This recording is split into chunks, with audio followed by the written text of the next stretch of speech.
So, good morning mga idol. So, isang magandang umaga sa inyo mga idol at mapagpalang araw. So, pag-usapan natin mga idol yung nangyari doon sa isang tropa natin na nahuli dahil hindi siya nakasuot ng uniform. So, marami mga nag-comment doon mga idol na pagsimen na rin daw yung enforcer, tagalin sa trabaho. So, hindi mo mapapatanggal yung mga idol kasi legal yung paghuli nila mga idol, ano. So, talagang tayo mga TNBA truck for hire is may uniform talaga tayong maroon ayon sa batas ng LTFRB na MC 2011-004 mga idol. So, kahit i-search nyo yan mga idol is kailangan talaga naka-uniform tayo. So, mga nakasanayan lang kasi natin na hindi tayo nagsusuot ng uniform. So, siguro nasilip nila na hindi tayo nagsusuot ng uniform kaya ayun, nanghuli sila mga idol kasi parang binabaliwala natin yung batas nila na pinatupad. Kaya ganun nang huli sila ng mga hindi nag-uniform kasi makikita nyo naman sa ibang jeep lalong-lalo na may mga organisasyon is naka-uniform talaga sila. Tapos yung mga bus, school bus, yan. May mga kanya-kanyang uniform yan. Shuttle, school bus, mga rental yun, mga dilaw uniform yan. Tapos sa atin naman na truck for hire is maroon. Tapos sa white naman sa mga bus. Tapos sa jeep naman is blue ata yun. So, meron tayo mga kanya-kanyang uniform na inassign ni LTFRB mga idol.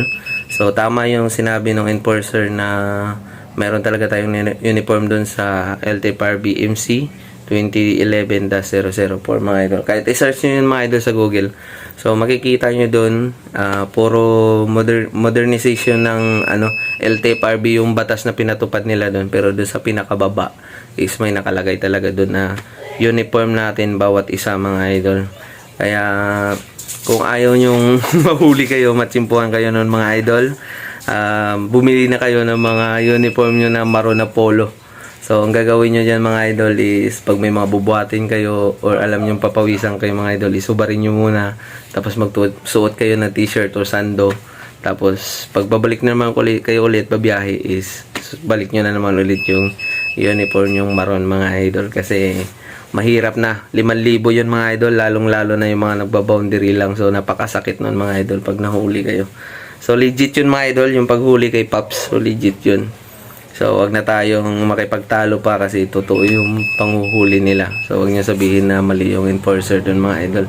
So, pa-share nitong video natin mga idol sa mga lalong hindi nakakaalam pa mga idol na kailangan natin mag-uniform ng maroon na polo sa lahat ng mga TNBS driver mga idol. So ito yung mga idol, sinerge ko. Ayan sa pinakababa.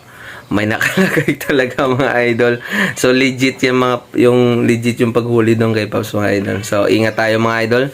So sana nakatulong tong video na ito sa inyo mga idol. So pakikalat nito mga idol para sa kaalaman ng lahat na hindi pa nakakaalam. So baka matsimpuhan din kayo mga idol. Sayang din yung 5,000. So ingat kayo lahat.